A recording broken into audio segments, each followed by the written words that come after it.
Hi everyone, good morning. Okay, please let me know if my voice is not clear or anything goes wrong, especially the screen. Okay, so welcome everyone. I am Limon Xiang from Utah. Hi, morning. Okay, I'm also the KLESF Secretariat. So now it's about 10 o'clock, so we start now. Okay, welcome to today's webinar, Managing Knowledge in the Era of Industrial Revolution 4.0. Thank you for taking time out and being here today.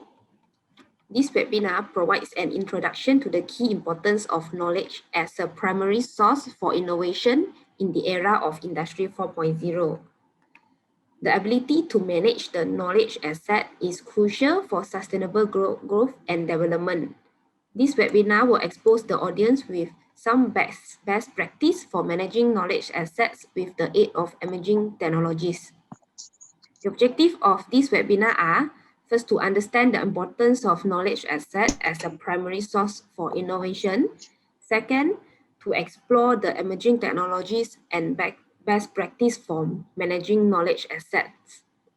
To appreciate the knowledge sharing practice for mutual growth and sustainable development for Industry 4.0. Now I would like to introduce our speaker today. He is Dr. Chen Kang. Dr. Lee is currently served as an assistant professor in the Department of Information Systems, Faculty of Information and Communications Technology, University Tunku Abdul Rahman, Utah. He received his Bachelor of Information Technology honor degree in Information Technology from the University of Tenaga Nasional, Malaysia in year 2004, and Master in Knowledge Management with Multimedia from Multimedia University in year 2007. He completed his Doctor of Philosophy in Information and Communication Technology from University of Tenaga Nasional in year 2018. His research interests include knowledge management, computer-aided learning, educational technology, user experience design. Okay, so if you have any question or any problem you face, you just leave it in the chat here, we will assist. And if you have any question to ask Dr. Lee, you can leave at the chat box also. Okay, so now without further ado, I turn the time over to Dr. Lee. A very good morning to everyone. Thank you very much to Ms. Lee as the MC and also help us to introduce the topic for today. So nice to see you all for today. I hope that my voice is clear, that all of you can hear it clearly. So thanks for spending the time for today's 1 hour session. So for today's, basically we are going to explore and I will perform a sharing with you regarding the managing knowledge in the era of Industrial Revolutions 4.0. Let's have a look first. Okay. So today, basically, our society, we call it knowledge society. Okay, and the economy that leading us, basically, we also call it knowledge-based society. Knowledge-based society or knowledge-based economy that's being impacted by the knowledge society actually started 1990s. Okay, when we think about the international era, to have a look. In Malaysia, it starts around year 2000 for knowledge economy. So let's have a look what is the difference between knowledge economy as compared to the previous, we call it traditional economy era.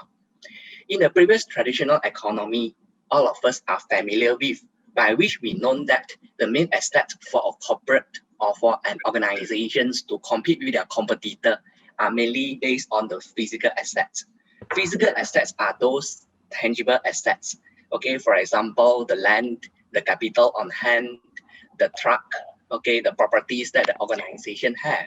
So the more property on hand or the tangible asset you have, or we call it physical asset, the more you can utilize it to create the wealth and also brings the new value for your organization.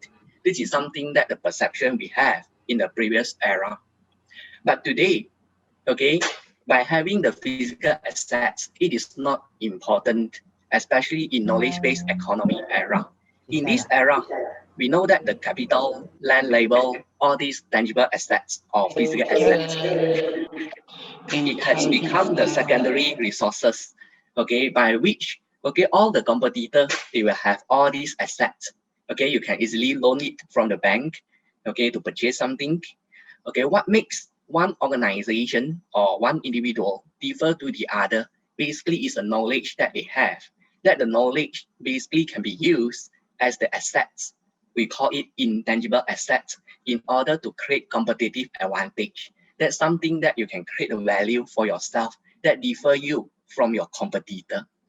So the whole economy actually are driven by the knowledge-based assets, by which sometimes we categorize all of them, we call them intellectual properties.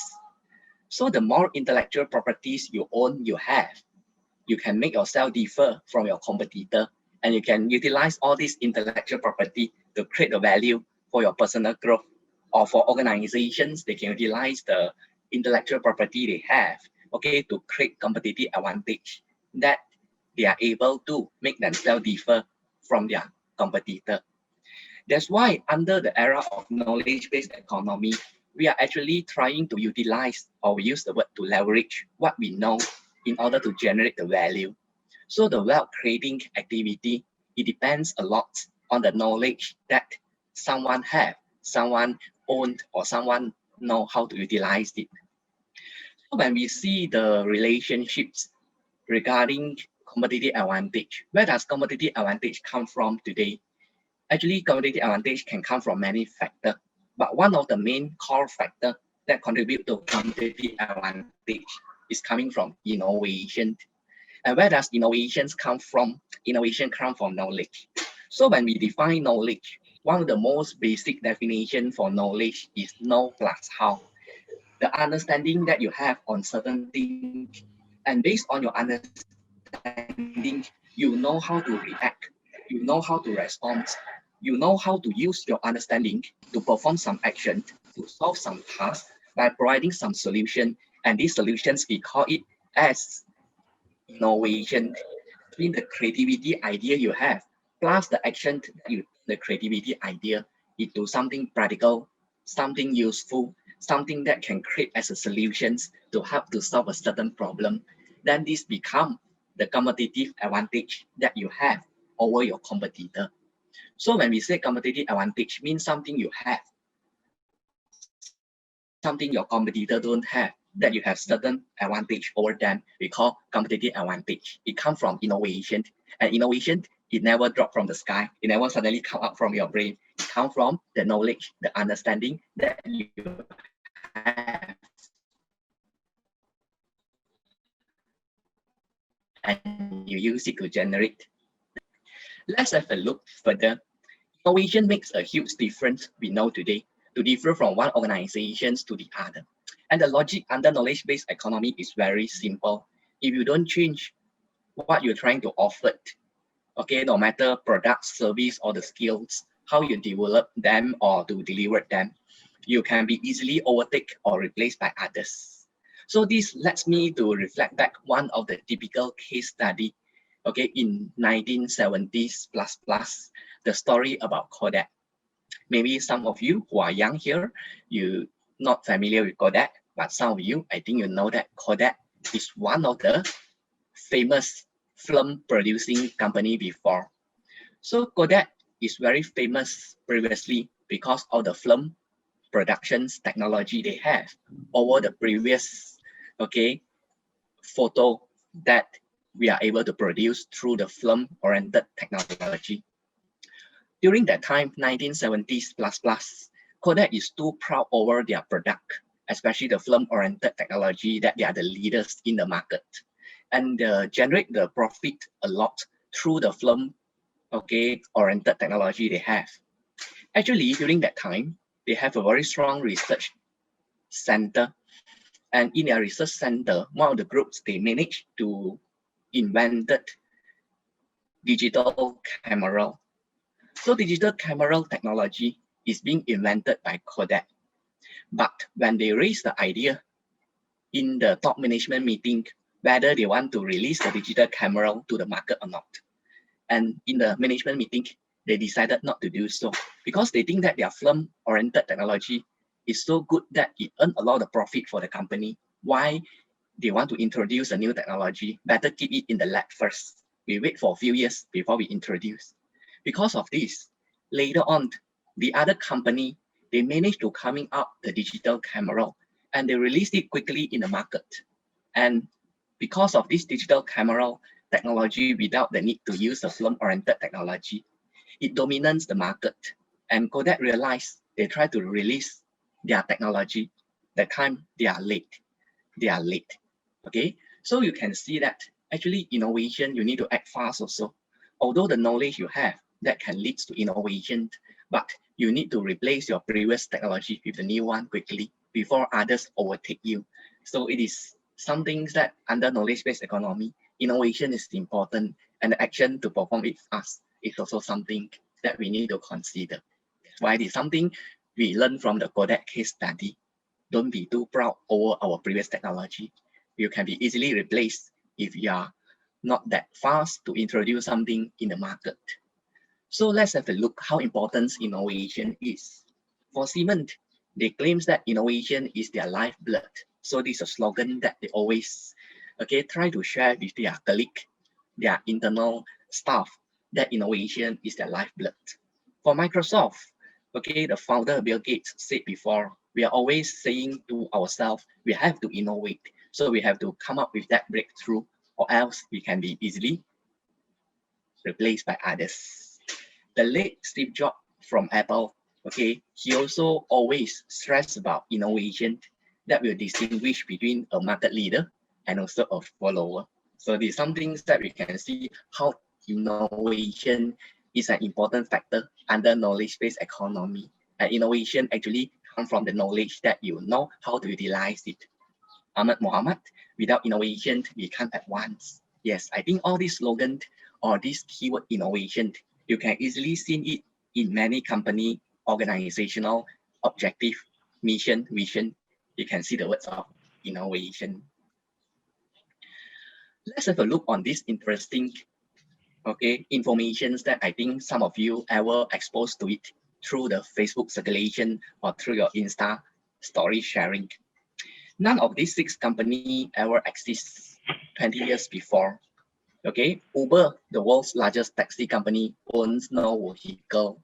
But today, where is Uber in Asia? Airbnb, largest accommodation provider, by which they own no real estates, rather than they provide a platform for people to utilize their platform to get access to the third-party accommodation provider. So it provides a platform for the third party to utilize their service. Facebook, the most popular media provider, by which they themselves never ever create the content. They just provide a platform, the social media platform for people to interact, and they earn this through the advertising income. Instagram, the most valuable photo company, by which today they are transformed to become a social media platform also. They sell no camera, no physical asset involved. Netflix, the fastest growing television network, lays no cable, by which they're utilizing the internet technology today to provide the service for the user. Alibaba, the most valuable retailer, by which they are not selling anything, but provide a platform for the third party vendors to sell the product or provide the service for the customer through the online platform. So all this, we can see that knowledge drives the economy, by which tangible or physical assets become the supporting asset. The idea, the knowledge that you have, that you can utilize to know the market demand, to know what the customer wants, and based on what the customer wants, we try to customize the service, providing the suitable solutions for them. And this is something that can lead you to grow further. So this is something that inspired me a lot, regarding knowledge-based economy. Let's have a look. Knowledge-based economy basically comes in during the era of Industrial Revolutions 3.0, by which this is the era when computer and automations become something popular.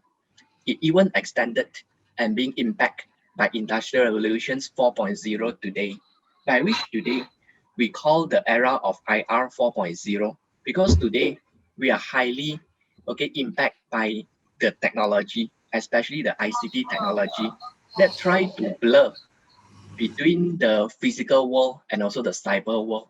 For IR 4.0, the ICT technology having the capability in order to connect the human with the technology and then provide more closer interactions between human, among technology themselves also. So the cutting line between cyber world and physical world become blurrer and blurrer. Even today, you are not purposely separate yourself from the cyber world or the physical world. They are close connect to each other, even they are engaged with each other closely. So sometimes in your daily life, through the communications, entertainment, daily process, learning, working, the cyber world and physical world are well tied together. Like you perform to listen the talk through the Zoom. At the same time, maybe you are utilizing the air conditioning system in your rooms. At the same time, you're consuming some breakfast or food. So the cyber and physical world become closely tied together. And the outcome for Industrial Revolutions 4.0 is the cyber physical system that we are well tied to each other through the utilizations of the computing technology, no matter it's a contribution for artificial intelligence, Internet of Things, big data, augmented reality, so on and so forth. So this is the era that we are highly impact on that. And let's have a look further, regarding the nature for IR 4.0. We know that initially, when we do the categorization regarding industrial revolutions, we start from the first revolutions that basically are boosted, by the mechanical usage of the steam power. Water and steam power are being used during the first industrial revolutions in order to create the mechanical productions. So the mechanical productions facilities are facilitated by the steam and water power. So it boosts up the production facility, and it also makes the changes to the human lifestyles, that we are moving into the industrial era. So after, 100 years, basically the second industrial revolutions come in, by which the invention of electricity leading us further to utilizing the electric power, to boost up the labor and also the mass production using the machine. So this is a time by which basically the first assembly line are being started, initiated by 1870, and it being boosted up by the electric power, for mass productions for the factory products. And then after 100 years or nearly hundreds or 60 plus, basically the invention of computer technology, by which we trying to program the computer systems and use the programmable logic control in order to automate the productions. It further helps to boost up the efficiency and also the effectiveness for the productions line that we have. And today, we basically build on top of the fourth industrial revolutions, by which we further extend the computing technology by utilizing the cyber technology a lot. For example, Internet of Things, that we try to mix the devices as much as possible, so the devices can communicate through the mobile technology, and the sensor equipment, between human and the technology itself. And basically with the AI technology, we try to make the devices as much as possible that they can interpret, they can solve complex problems based on the instructions that's being set by the humans. And also the cloud technology that helps a lot of the complicated tasks is able to be programmed, able to be automated, that is being response to the human needs, that basically we are well connected in the cyber world today. So the physical line between cyber and physical world become blurrer and blurrer under the fourth industrial revolution. Most of the time, when we talk about the fourth industrial revolutions, we may think that it is about technology, the impact revolutions on the technology, or it is about the change in the business. But actually, we can look from a more wider perspective. It is also the impact on our society, by which I like Zoe Kaiser statement. The fourth industrial revolution is not just about technology or about the business. It is about the impact on our whole society. Do you know that today we are not only calling ourselves knowledge society? What is the era of the society today? Today, actually, we are under the era of society 5.0. Oh, What is 5.0? Actually, let's have a look on this concept. Society 5.0, this is a concept that is being initiated by the Japan government, and they try to run the project to transform the Japan society into Society 5.0, by which we give it another name, Super Smart Society, by which this is a society that we try to make the devices, the technology, as intelligent as they are able to interact naturally with a human being. Under Society 5.0, we try to strike a balance, okay, to boost up the economic performance. At the same time, we also try to improve the quality for the social well-being for the human. This is about the super smart society. It is called Society 5.0 is because, let's have a look on this diagram. Okay, the human society, the first society 1.0, they call it hunting society, by which humans coexist with the nature and rely a lot on the nature, okay, in order to survive. This is the hunting society. They call Society 1.0. Later on, human being evolved and moved into the agricultural society. They call it agrarian society, Society 2.0. And then due to the first industrial revolutions, here come the third society. We call it Industrial Society 3.0, by which the steam power, okay, the electricity mass productions comes in. They call this Industrial Society, Society 3.0, by which actually this Industrial Society 3.0, it covers IR 1.0, IR 2.0 for that. And then later on, because of the invention of ICT, computing technology, so we move in information-based society. We call this Society 4.0. Actually, it's IR 3.0. And today, we have the impact of IR 4.0. So we have smart society. Let's have a look on the very short 1 minute plus short video clips by the Japan Prime Minister Office documentary about this Society 4.0. Let's have a look on this.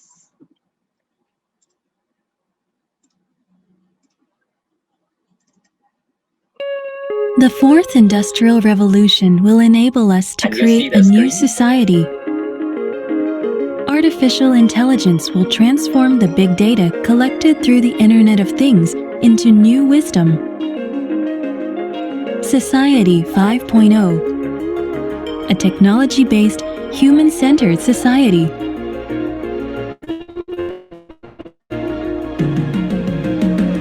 The fourth industrial revolution will raise our standard of living and solve various challenges we face. It will, for example, free us from the stress of driving, allowing us to safely visit anyone, anytime. We will have access to the latest medical advancements at a low cost, no matter where we are. AI and robots will enhance human ability and expand our infinite possibilities, helping us enjoy more fulfilling lives. Society 5.0, for the betterment of human lives.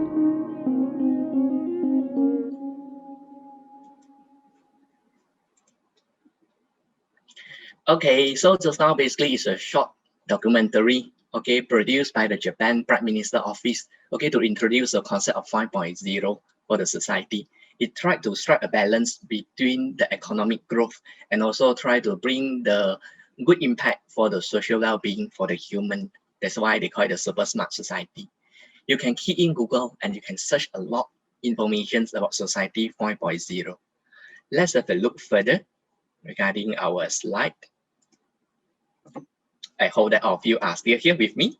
Okay, so let's continue further. This is one of the famous image that is also being circulated widely. Okay, few years ago through the social media. Maybe some of you access or exposed to this through your WhatsApp message by your friend or through the Facebook Insta message itself.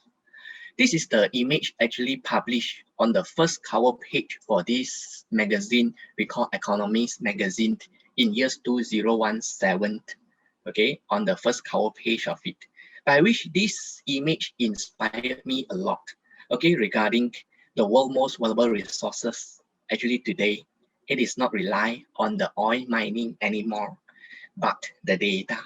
So this image or this comic is quite inspiring, that you can see that all the giant company, especially those IT oriented company, okay, they are trying to perform mining, but they are not mining the oil or the petroleum, rather than they mine the data. Why data is so important? Because the data that we have, or the more data we can gather, actually through the data interpretation, through the data analysis, you can know a lot of the things. You can know about your user preferences. You may know about the user demands. You may know about some hidden information that may tell you something based on the data patterns that we interpreted, that we analyzed from there. So it is actually something that is valuable, that because of the analysis over the data, to have certain patterns that we can gain some understanding from that, we gain some new knowledge, some new finding. And this new finding is something that become the clue for us to have further solutions or innovative idea for the services or the products or something that we can offer to our client. That's why data becomes so valuable today.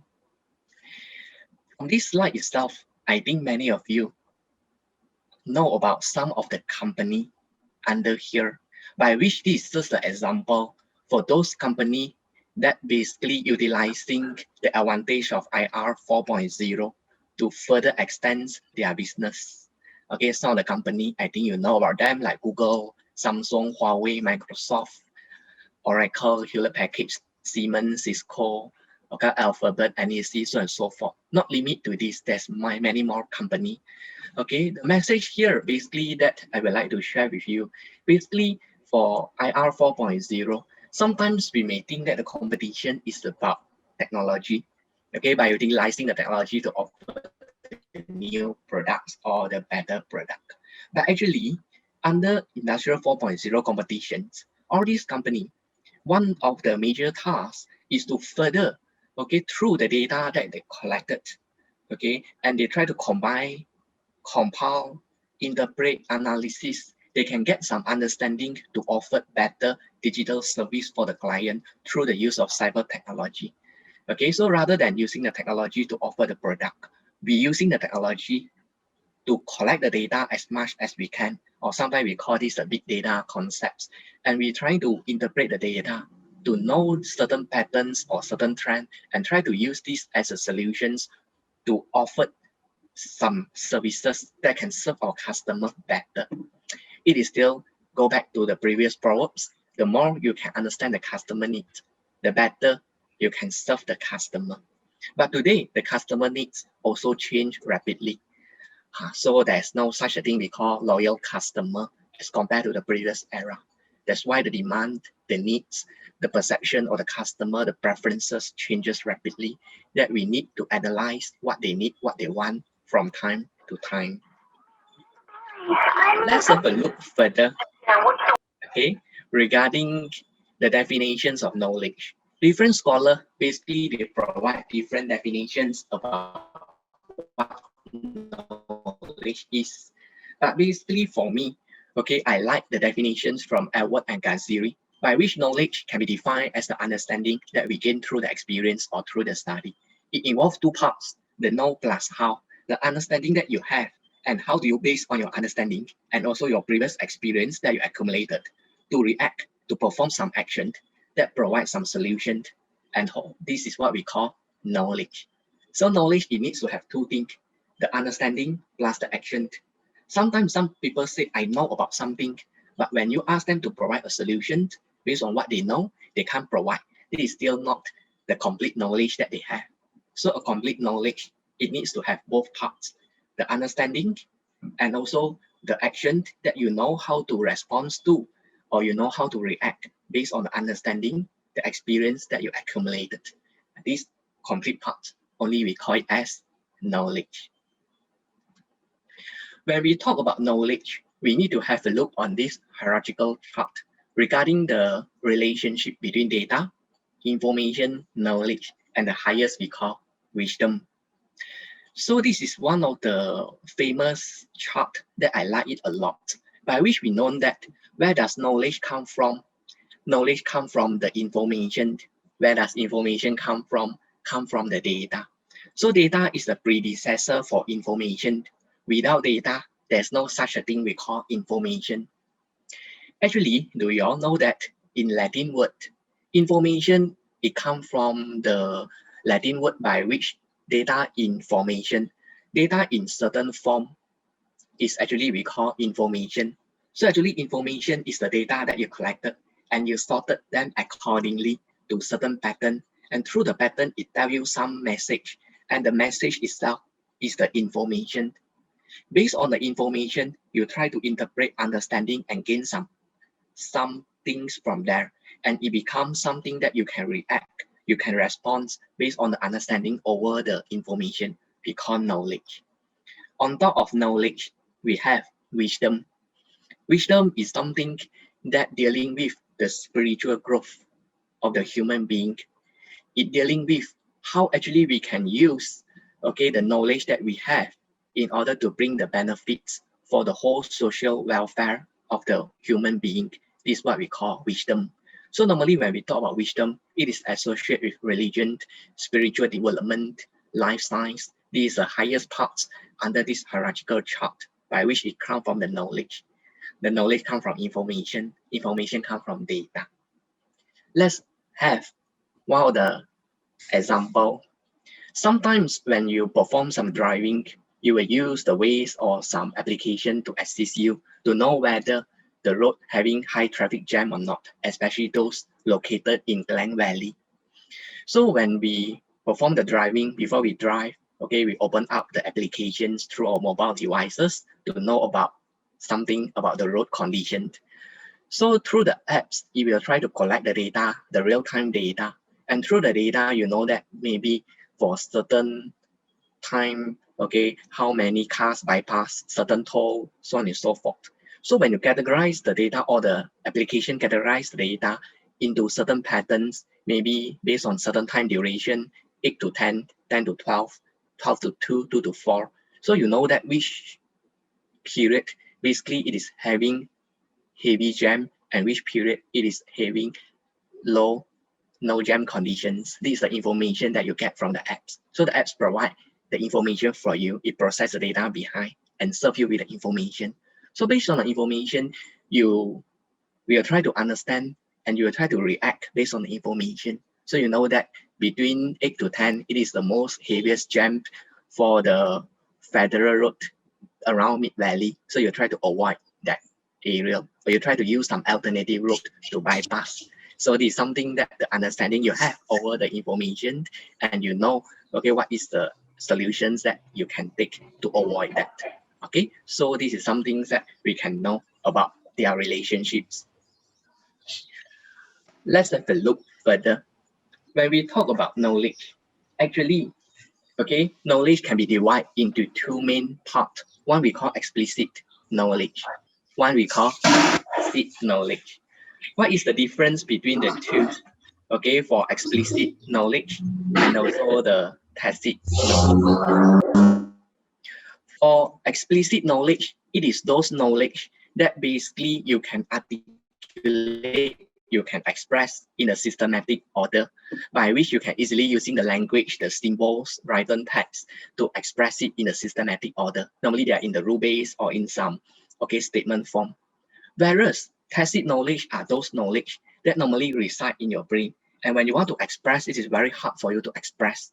Normally it is embedded with your emotions, your personal belief, okay, your interpretation, and highly subjective. So sometimes when you want to express, it is very hard for you to express it out. We call tacit knowledge. Normally it's something associated with our deepened experience that embedded in our brain. So the example for explicit knowledge is, for example, okay, the instruction handouts that you get when you purchase some devices, okay, the principle or some formula that you get from the books, or some instructions, or some procedure, or some ingredients for cooking. All this is explicit knowledge. You can easily express it using words, using language, using some symbols, straightforward. Tacit knowledge is something embedded with your experience. embedded with your personal belief. Very hard for you to express it. Okay, for example, someone is very famous to be a hawker. Okay, perform the business in a hawker center to sell the fried kway teow. So the ingredients to fry the kway teow, you know, okay, you need how much of the ingredient to fry the kway teow, each of the portion. That one is an explicit knowledge that you can record it down properly. But how to fry the kway teow to make it delicious, that one involves the tacit knowledge. So there's one occasion, there's one famous, okay, fried kway teow person by which his kway teow is very famous and very delicious. So when he getting old, he going to be retired. So he passed the business to his son to continue the fried kway teow business. So the customer complained, the son fried the kway teow, the taste is not as nice as the father. The father said, no, I passed everything to my son, including the secret to fry the kway teow. The son know all the ingredients, the son know all the steps, how to fry the kway teow. That one is explicit knowledge that you can easily express it in the systematic order. Step 1, step 2, step 3. What is the ingredient? What is the portion? The procedural, you can pass it down very fast. But one thing the father can't pass directly to the son is the tacit knowledge. The fried kway teow experience that the father accumulated all this while for 40 years. How to hold the wok, how to fry the kway teow, okay, the energy you use, okay, and then the estimation that you have, the time duration, all this will affect the quality for the delicious kway teow. So sometimes you can see that how come a delicious food from father passed to the son, the taste is different because what the father can pass is explicit knowledge, but the son can't really directly get the tacit knowledge from the father. This is something, the challenge for us today about tacit knowledge. Sometimes you also have the experience, for example, you want to learn to swim. So you ask your friends how to swim. Okay, so your friends quite busy, they don't have the time to teach you. So you go to the library to find the books about the technique to swim. When you read the swimming technique books, do you know how to swim when you are being thrown into the pool? I believe that you won't able to swim right, because what is jotted down on the swimming books is just some tips or some principle for you. But this principle or tips is not enough for you to acquire swimming skill. Swimming skill is something related also to the tacit part of the knowledge most of the time. So you need to use your body language, you need to use your body actions to practice, accumulate experience, get the feeling, then you acquire the skill. What swimming is also the same, how to play hula hoop, how to ride a bicycle. Either you know or you don't know, that one is a tacit knowledge. So this is a very famous diagram we call the iceberg distribution for explicit and tacit knowledge. According to Polanyi, okay, we know actually more than what we can tell. So for all the knowledge that we have today in the world, or what we know as the explicit knowledge that's available in the manual, the books, the procedure, the database, the records, the documentation, the guideline, it's just 5 to 10% of what we call knowledge. The remaining 90 to 95% of the knowledge is still remain in the brain of the people as what we call tacit form of the knowledge about our idea, our belief, our expressions, our experience that we accumulated all this while through the time, our observations, our mental model, our value, our perception, all this. So tacit knowledge actually is something valuable. However, it is very hard for us to preserve the tacit knowledge. That's why Polanyi, okay, this is a very famous proverb that we know more than what we can tell. So this is something that the valuable assets that today organizations, they are trying to think about the way they are cracking their head how to preserve the tacit knowledge, because it is not something easy to express, something easily to deliver. You can jot it down, all those documentation, but the one is the explicit knowledge. It is not everything that you know. There's still something that is embedded deeply in our brain, the tacit knowledge. So when we're talking about manage the knowledge asset, we treat knowledge as the asset, as a property. So we need to know how to manage it. When we talk about knowledge management, actually there's a 4 main scope that we are trying to manage the knowledge. This knowledge basically covers both the explicit and tacit knowledge. Okay, the first we call knowledge discovery. okay, the process to discover new explicit or new tacit knowledge, or we call new knowledge creation. The next one we call knowledge preservation or knowledge capture, by which the current existing knowledge, you are trying to preserve it to passing down to the other person. You are trying to capture it so that you can disseminate it, share it with others people. How to preserve, how to capture the current existing knowledge so it won't lose when the people pass away, when the people move, quit the company. How do you preserve their knowledge? This is the second part. The third part is about the knowledge sharing or knowledge transfer, by which you share your understanding, your knowledge with someone. Someone get it, someone understand it, someone know how to react on that.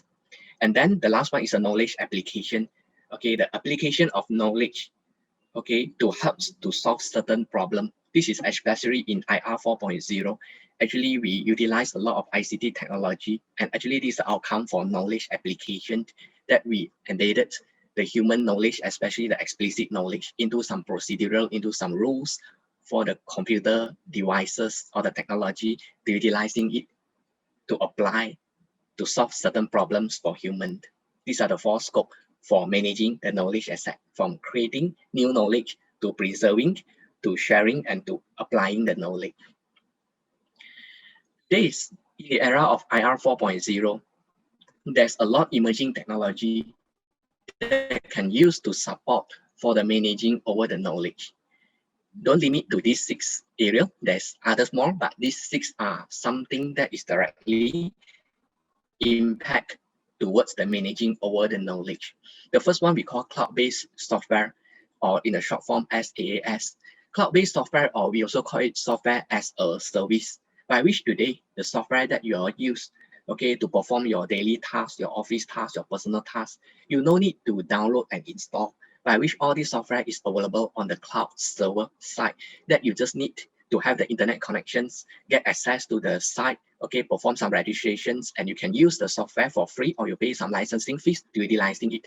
So without the process for installation, you can directly use the software as it is. This one we call cloud-based software. We also have, okay, for example, the knowledge repository. This is what we call the database system that used in order to capture the lessons learned, to capture the documentations, to capture the contact for the expert. So when you have the problems, you can consult them, you can search for the helps, you can search through the directory, you can go through the case study that people accumulated as the lessons that we can learn from their previous success or their failure lessons. Cognitive technology or cognitive computing technology is also something that we try to make the computer system as much as the human. So it can use the computing devices to simulate the human brain processing, okay, procedure in order to help the human to solve complex problem. This is something we call cognitive computing. The computing devices are being used to stimulate the human brain thinking power in order to process human, okay, tasks, especially those complicated tasks that involve problem solving. And also, okay, the advancement in artificial intelligence that helps a lot also to support the knowledge management practice, especially how do we use the expert system in order to act like the experts, okay, by which we try to codify the knowledge, the explicit knowledge and part of the tacit, to make it into a computerized system, so the system can act like the role of the expert or knowledge-based person to provide the advice, to provide the suggestions, to assist us in decision making. This is one of the application for that. Not limit to that, as actually there's others parts for AI that help us a lot. We also have, for example, chatbot and also intelligent personal assistants. This is something that we use a lot for e-commerce application, social network. So when you click on some products, someone will pop up, "Hi, I am blah, blah, blah. Can I help you? What you want to know about the products?" Actually, the person that speaks to you is not a real person. It is a chatbot or the intelligent personal assistant, the robotic procedure that we embedded to assist the customer for those frequently asked questions. And then today we have a lot of the seamless collaboration tools, okay, that can help us to perform online collaborations, document exchange, discussion, conferencing online, all this. For example, the Google Office, they're utilizing these seamless collaboration tools and cloud-based software a lot for that purposes. So not limited to that, there's also other technology that helps to support for managing the knowledge. But we can see from here, actually the knowledge that all this technology can help to support, mainly they are more towards explicit knowledge, that those part of the knowledge that can be codified, that can be listed down in procedural and rules. But how about the tacit knowledge? How about the inner experience that humans have? How do we actually preserve? How do we actually utilize this part of the knowledge? As we know before, the majority of the knowledge are in the tacit form. This is the valuable resources that sometimes someone pass away, they bring away their tacit knowledge. Yeah, so this is something that we are having the challenge how to do that, to preserve this part of the knowledge, that it is like the iceberg. When you see from the sea level, you just see the ice tips only, but it's just 5 to 10% of what we call the knowledge, and majority are explicit knowledge. The inner part, the tacit knowledge, is something that we still having the challenge how to preserve, how to share it for the benefit of more people. Still, not because of the knowledge drained, we still can preserve about them. Tacit knowledge is quite important because we found that majority of the source for innovation is coming from tacit knowledge. It is also the resources in order to gain sustainable competitive advantage for the long run. We rely on the tacit knowledge that we have, the idea, the inner thoughts, solutions that may help the personal or organizational growth. All this, it depends a lot on tacit knowledge, and it also differs from one person to the other. So sometimes somebody they have a lot of the idea, a lot of the solution, is because actually their tacit knowledge, they know how to utilizing it, that combined with the experience, they know how to use it to create some solution, and this is something valuable. How should we preserve or share this part of the knowledge or utilizing it for the benefit of more people? Okay, so let's have a look further regarding one of the findings in the World Economic Forum report. So there's two reports that I extracted the information for you. One is a report in 2016, by which this report basically compile the 10 skills that we need to cope or to thrive in the fourth industrial revolutions. So this is something that through World Economic Forum investigation and study, they compile the reports and listed down in year 2015. These are the 10 important skills that can make you become competitive. And in years 2020, these are the ranking for the skills that they claims to be important to be survived in the era of IR 4.0. And recently, the latest 2020 reports that they released, that they further compile the 10 skills for the coming 5 years till 2025. So through this table, you can see that majority of the skills that we need are also more towards the tacit skill or the tacit knowledge skill. Okay, for example, let's see the latest 2025. Okay, analytical thinking. This is about the problem solving skill and also innovation. Active learning skill. How do you proactively learn? And what is the learning strategy you have that you can equip yourself with? Complex problem solving. And then the critical thinking skill, creativity, originality, initiative, social influence, leadership skill. All this is about the skill associated with tacit knowledge. People management skill, creativity skill, emotional intelligence skill. All this is part of the tacit knowledge. It is not easy to list it down in the rules, in the procedure, but it is important for us to survive. Okay, let's have a look further. Wow, the time passed very fast. Let's have a look. Challenge of managing tacit knowledge. In our daily life, I believe some of you may know someone by which in your work conditions or in your daily life, you know someone who you call it as the walking dictionary, by which they are the one, they know a lot. They are walking here and there. Anything you don't know, you ask them, they can share based on their experience, and it can help to solve your task straightforward. Most of the time, tacit knowledge resides in the brain of the people. We all have this. We know more than what we tell others. When he or she leave, no matter they quit the job, they leave the organization, or they pass away, they will bring away their knowledge. This is what we call the knowledge drain issue. That's why the challenging to preserve tacit knowledge is something that we are currently trying our best to do. Because of the nature of the knowledge deeply embedded with your experience, emotion, personal belief, that's why it makes the codification, preservation work for it become very challenging. There's one interesting story about Michael Jordan. I think many of you know it as the previous famous basketball player. So normally when he's being interviewed by the reporters, how do you perform that action?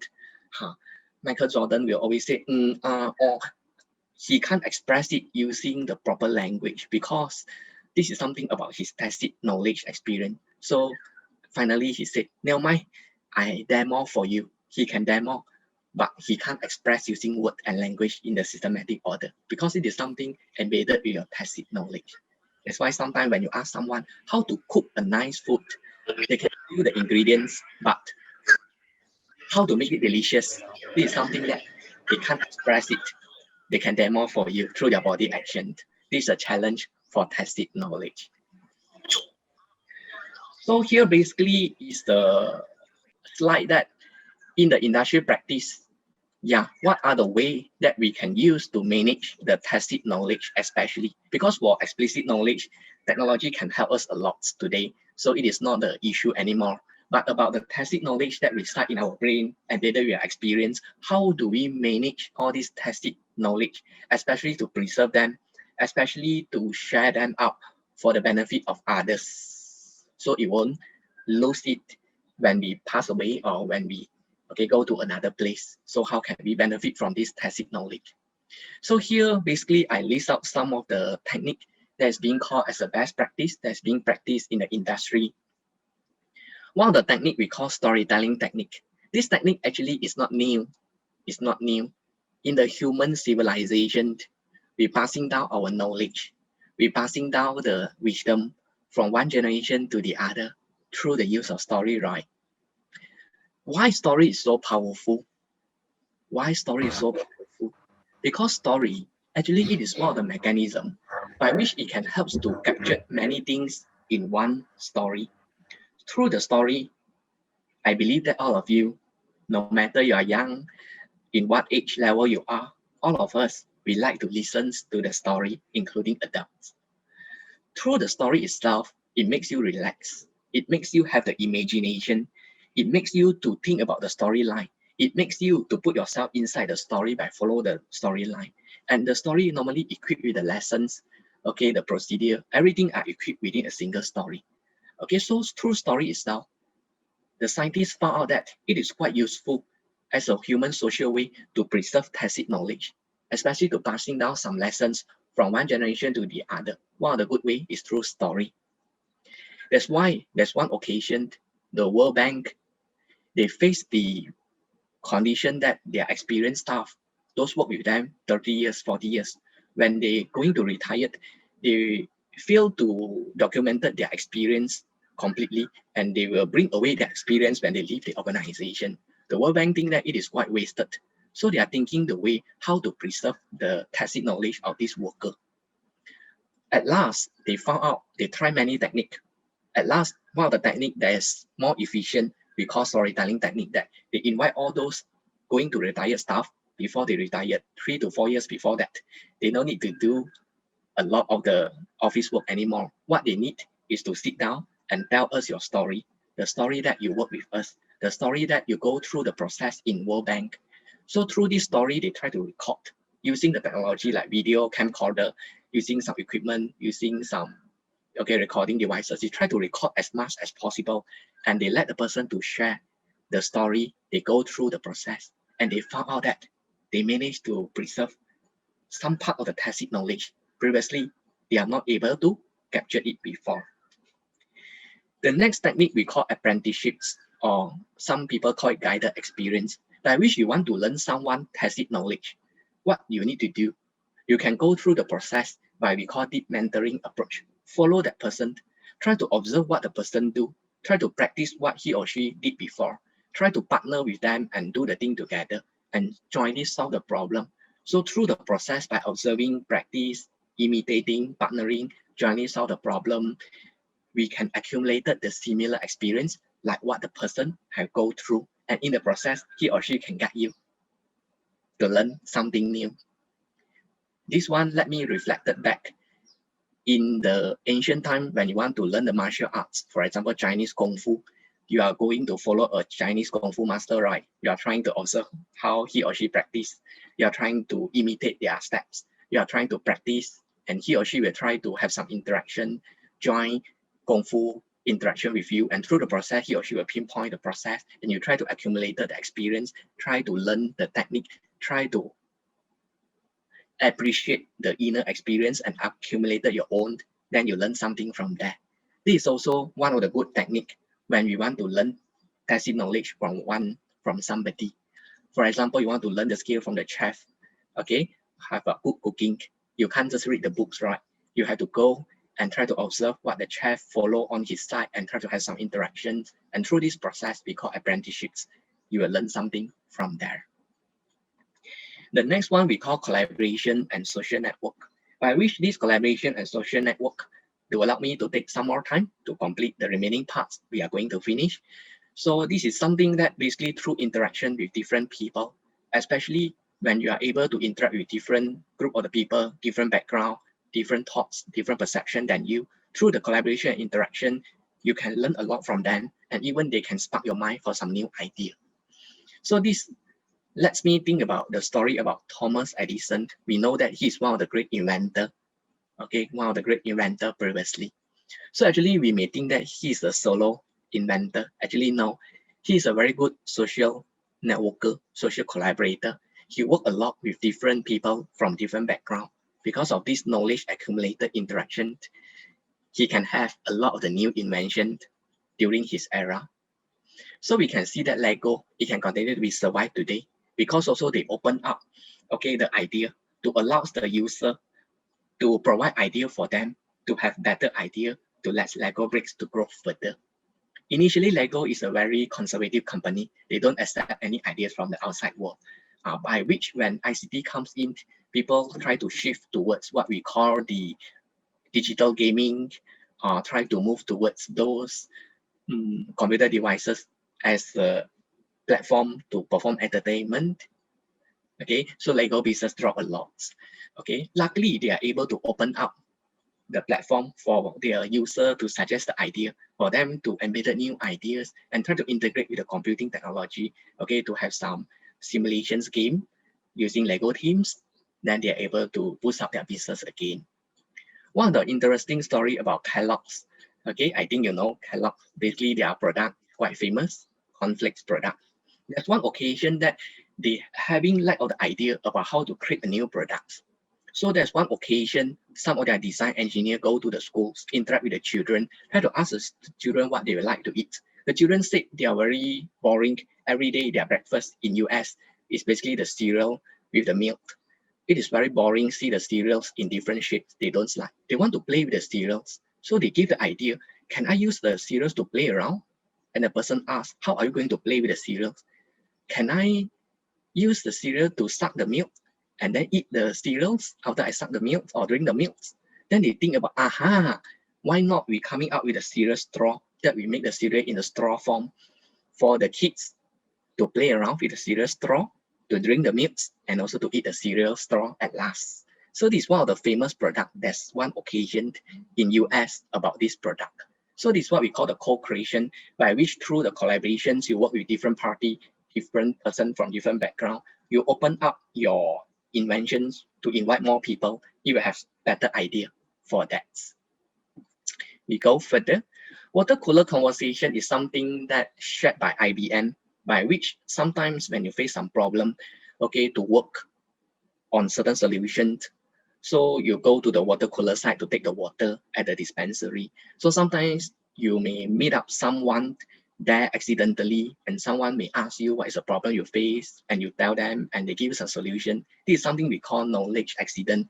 Okay, some solutions coming in suddenly, and due to the nature that it comes from certain person that give solution and spark your mind, it create what we call aha, oh yes, we call the serendipity. So new ideas are being generated from there. So this is what we call water cooler conversation.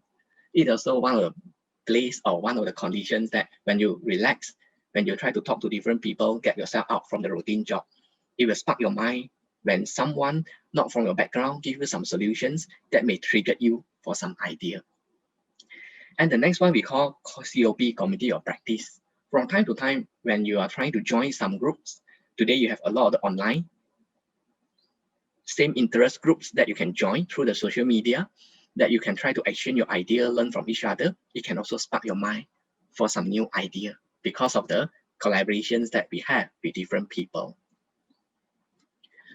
Okay, so the time is just enough. So as a conclusion, we know that today, because of the advancement in technology, especially the information and communication technology advancement, it helps to make a lot of our daily routine tasks to become automated. That basically computing technology can help us to solve those routine tasks and also can assist us to interpret, to analyze the data for better decision making. So all these basically become the value added for us as the knowledge worker to assist us to improve our job quality so that we can have more free time to focus further on the innovations effort, because all this basically involve mainly explicit knowledge. So this one we can let the computing devices to help us to solve to do, and it becomes the value added for us that we have some free time to focus more on the tacit part of the knowledge. We can use it to put in more effort for innovations to generate better novelty, unique product and services that can lead to company sustainable competitive advantage. Although we know that the tacit and explicit knowledge, they are overlapping with each other, but mainly today the ICT technology help us to support a lot of the routine tasks and make it automating process through the use of AI technology, through the use of Internet of Things. So human can actually have some free times in order to put more efforts or the concern on innovations to have better idea generations for better products for sustainable competitive advantage. So this is some things that basically my conclusions about the topic that I would like to share with you. So before I end the sessions and proceed the Q&A, here is a very short video presentation for you that is quite interesting. It's about Greek Lohat, a futuristic video clips. I use it as a conclusion for today. So thanks for your patience, and we are going to end soon. Sorry for taking up some of the times. And this is the famous video that you should watch and inspired from it. Let's have a look further.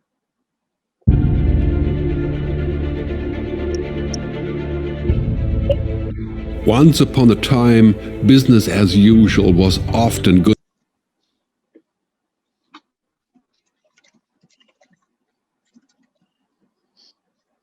Okay, sorry. Maybe just a moment. I try to sort out the thing. Yeah. Just a moment.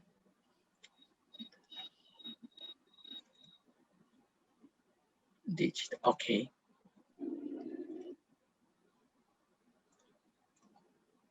Sometimes technical problem may have, but we can solve it, no worry. Okay.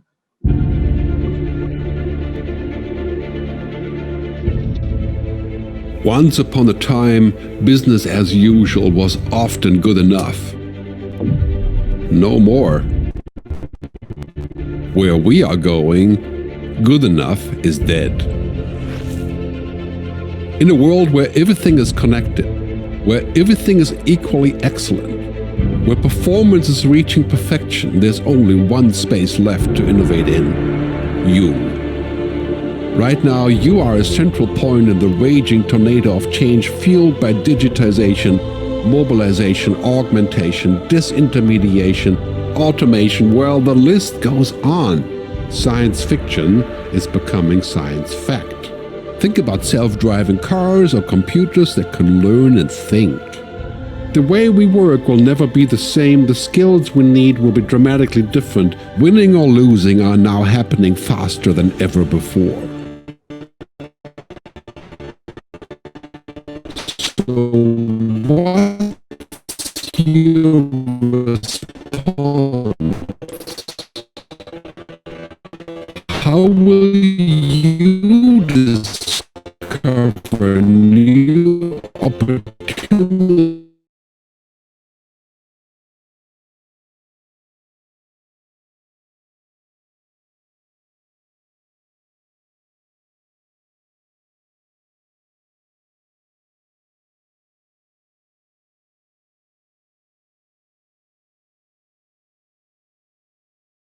is one of the situations in human history. Are you driving change or are you being driven by it? Disruption has become the new normal. They're intelligent. Cars, cities, ports, farms, even our bodies will be wired with sensors.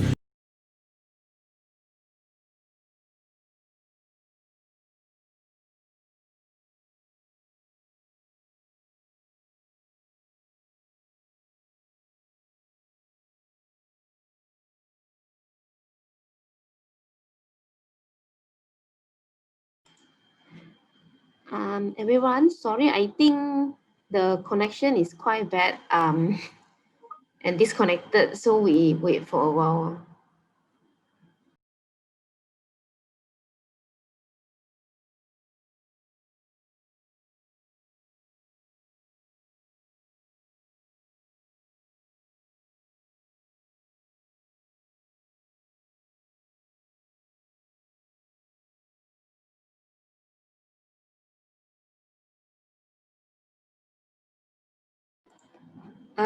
While waiting for the connection, Hello. Yeah, sorry. Just now my line is not stable, so now it's okay already. Okay. Thanks for the MC. Where are we just now? Yeah. Yeah, the video halfway. Oh, halfway. Oh, okay. Just a moment. Yeah. Or maybe you want to play it again. Okay, sure. Okay. Thank you. Yeah, thank you. Thanks for the patience. While waiting for Dr. Lee, I just posted the feedback form link. Would appreciate that participants can help to fill up the form after the webinar. Thank you for your patience.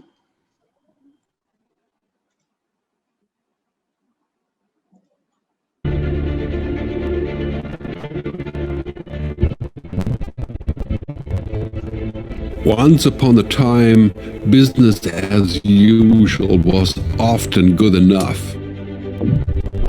No more. Where we are going, good enough is dead. In a world where everything is connected, where everything is equally excellent, where performance is reaching perfection, there's only one space left to innovate in: you. Right now, you are a central point in the raging tornado of change fueled by digitization, mobilization, augmentation, disintermediation, automation. Well, the list goes on. Science fiction is becoming science fact. Think about self-driving cars or computers that can learn and think. The way we work will never be the same. The skills we need will be dramatically different. Winning or losing are now happening faster than ever before. So what's your response? How will you discover new opportunities in one of the most transformational times in human history? Are you driving change or are you being driven by it? Disruption has become the new normal. With change, it's always gradually, then suddenly, well, things really have stopped happening gradually. This change is exponential. Everything that used to be dumb and disconnected is now wired and intelligent. Cars, cities, ports, farms, even our bodies will be wired with sensors and will talk to each other. These game changers are also combinatorial. They amplify each other, creating a perfect storm of change. Quantum computing fuels big data. The Internet of Things fuels artificial intelligence and deep learning, which fuels robotics. However, anything that cannot be digitized or automated will become extremely valuable. Human-only traits such as creativity, imagination, intuition, emotion, and ethics will be even more important in the future, because machines are very good at simulating, but not at being. Yes, robots and software will do some of our work, but this will allow us to focus on things that cannot be automated. To imagine change squared, you've got to start engaging more with what might be, not just with what is. Immerse yourself in the immediate future, 5 to 7 years out from today. We need to go beyond technology and data to reach human insights and wisdom. Technology represents the how of change, but humans represent the why. The future is about holistic business model. The opportunity is to be liquid, to learn just in time, not just in case, not single improvements, but complete transformations, not individual systems, but new ecosystems. Humanity is where true and lasting value is created. We will engage, relate, and buy things because of the experiences they provide, because of their transformative power. The future doesn't just happen, the future gets happened. The new way to work is to embrace technology, but not to become it. The future is in technology, yet the bigger future lies in transcending it. Let's live and lead from here. Thank you very much for your patience in watching the video. That one is a very famous documentary a few years ago by one of the futurists, Good Your Heart documentary video. It inspired me a lot when I listened to a sharing by one of the speakers from Mbot. So he shared this video with us. So I hope that this talk can inspire you about the importance of tacit knowledge, how to preserve it, and how to manage the knowledge at the very initial glance of understanding. Thank you very much, and I will pass back the time to Miss Lee, and sorry for delaying for 15 minutes. Thank you. Thank you, Dr. Lee.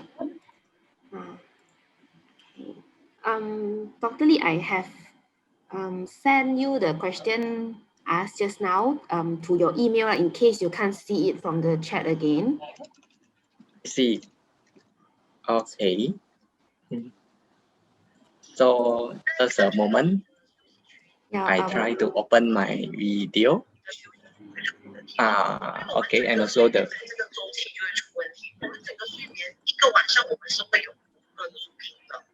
Okay, now I can see.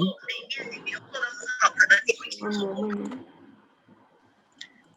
Okay, just a moment. Okay, the first question is, what is the most energy efficient method to store and retrieve knowledge? Okay, the most energy efficient method to store and retrieve knowledge, basically, if we're talking about explicit knowledge, it is a knowledge repository.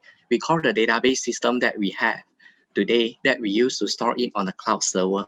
That basically you can use it to store the documentation, to store the case study, to store the lessons learned that we have for that. And it is something that you can actually utilizing the free database system online for these services. And how would this industry affect Malaysia's current economy? Okay.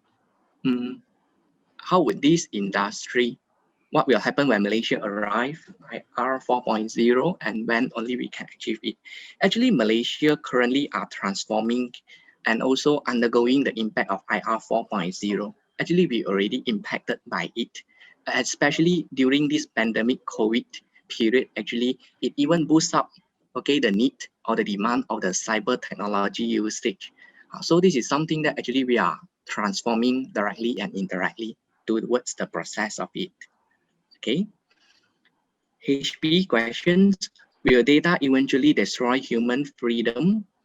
When data and algorithm can read us better than we know ourselves, will we be manipulated by data? Okay, so my thought is no, because all the things that is being created by human, actually human have better intelligence in order to solve it. So not a worry about we are being manipulated by the data. Actually, we can use the knowledge that we have in order to interpret the data further. Okay, but this depends on how we utilize the data, and we need to know the purpose. How do we use the data for? So sometimes when we browse the social media, some of us, we might likely to be influenced by the data pushed towards us. So whatever you browse through, the social network today is quite smart enough that they have the intelligent component to push those related information to you. So in order to make yourself to expose to others things, you need to be proactive when you browse the social network. Try to be proactive, not to feed by the data that it feed to you, but you try to browse actively yourself to search something that beyond the data that it push to you, so you can break through something that is just sitting passively and the data push to you based on what you like. This is something that actually, for me, human can do better and we can overcome it. Because human have the emotional intelligence parts that I think the human freedom actually data won't destroy, okay, because we have the control over ourselves on what we want. From code, we'll always question if an individual who will always question everything is less likely to be manipulated by others. Yes, correct. Yeah, so actually we have the thoughts of mind that we can reflect. Always perform reflections, no matter it's a self-reflection or group reflections. It will help you to grow further. And then continuous learning is something important to increase, especially your awareness. I think basically for human, the awareness is important. When you have the awareness about something that may be dangerous, then you will have the preparations to face it. So the automated work will be taken by the technology, it is true, but it at the same time also creates some new work job scope for us as a human. Okay, big data analytics, okay, become data scientists, so and so forth. So old job will be always being replaced, but at the same time, it always will create a new job for the human. Okay, so for the storytelling technique in preserving tacit knowledge, there's one book basically by Steve Denning. It is the previous practitioner in World Bank. When he retired, he wrote a book we call the Springboard for Storytelling. You can search for the books and have a look. It's quite interesting how storytelling helps World Bank to preserve their tacit knowledge up to a certain extent. So this is some of the questions that I can respond to you. Thank you for your patience. So now I pass back to Miss Lee. Any more questions or anything? Thank you, Dr. Lee, for answering the question. Anyone? Do you still have any question to ask Dr. Lee?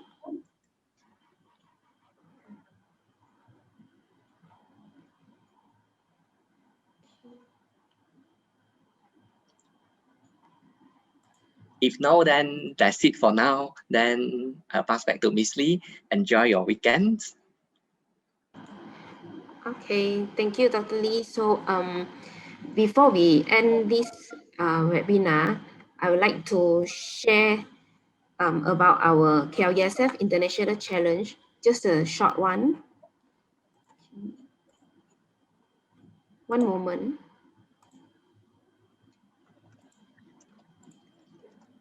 Okay.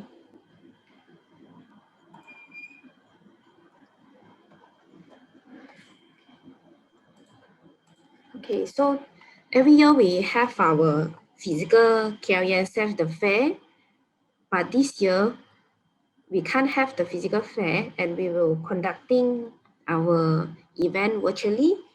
For this annual competition, KLESF International Challenge 2020, it will be held by video submission. So this is our website, www.klesf.net. To go to this page, you may go to the tab KLESF 2020 under the tab KLESF International Challenge 2020. So this is the screenshot of the website. The deadline for the submission is 15 November 2020, Sunday, 11:59 p.m. So now I would like to brief on the competition detail, just a short one. So we have two categories, primary school and secondary school. And then the project team, we have SDG, Sustainable Development Goals, Goal 3, Good Health and Well-being, and another is Goal 11, Sustainable Cities and Community. So students can have their project that can address this either one of the goals. Then the assessment criteria is same like last year. We have 4 criteria, and then the competition rubrics is available at website. Then for the participation and rule, there will be no fee will be charged, and then the team size is maximum 3 students. No limit to the number of the teams from each school or the organization or tuition center. Then participation form is to submitted by each teams. You may submit via Google form or the Word file copy is either one is okay. Then the competition we will be doing by video submissions, which means that you have your project, then you record your project in video and submit to us. Then the deadline is 15 November 2020, Sunday. Then for the winner announcement, we will announce it during our KLESF event, the last day on 20th December 2020 at 10 o'clock. The detail we will be sending to the participants by email also. So if you have anything, you may contact Puan Azura, Puan Marian, or me, I'm Won Xiang. You may WhatsApp to us or email to us. So that's all is about the competition. So this is our Facebook, Kuala Lumpur Engineering Science Fair, KLESF. So hope you can like our page. If you like to know more about virtual event detail, you may follow this Facebook page too. Okay, thank you. Okay, thank you everyone. Take good care. Bye bye. Bye. Thank you, Dr. Lee. Thank you. Bye bye. Bye. Bye, everyone. Thank you. Bye. Have a nice day, everyone. Thank you.